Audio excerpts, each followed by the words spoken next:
Former U.S. Vice President Dick Cheney is to publish a book about his time in office that many expect to be highly controversial. It's rumored he might disclose some major White House gossip, including decisions on the U.S. use of waterboarding and secret CIA prisons. Well, we can now go live to our correspondent Dina Gusovsky, who's in Washington, D.C., and with her today is James Joyner, who's best known as the founder of the weblog Outside the Beltway. Over to you, Dina. Well, Dick Cheney never ceases to make interesting news, and this bit of information is no exception. Apparently, a tell-all Cheney memoir is in the works, one in which the former vice president is not going to really reveal state secrets, but he's going to try to vindicate himself. He's no stranger to bad press and being compared to the likes of Darth Vader.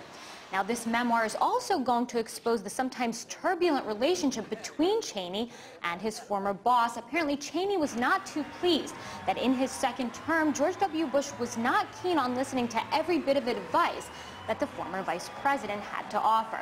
Well, joining me to discuss all of this is James Joyner, author, analyst, and managing editor at the Atlantic Council. Thank you so much for being here. So, we're used to Dick Cheney kind of going after Obama, saying that the world is less safe with Barack Obama in the White House. So, in this case, is he now opening a second front up against George W. Bush? Well, it seems so. I think that he's a little bit perturbed that Bush changed his foreign policy, especially in the second sort of half of his administration. And in Cheney's view, that at least as related by Bart Gellman in the Washington Post this morning, his view is that, well, Bush caved to public pressure and the polls and what he was reading in the press, and he softened and moved away from this really aggressive foreign policy, from waterboarding and detentions and this, if you're not with us, you're against us foreign policy, and moved back into a more traditional foreign policy, one that I argue Barack Obama has largely continued to carry out. And Cheney is, I think, tired of sort of being the whipping boy for all this. I mean, in many circles, Cheney is the guy that's blamed for all of the bad things that happened during the Bush administration.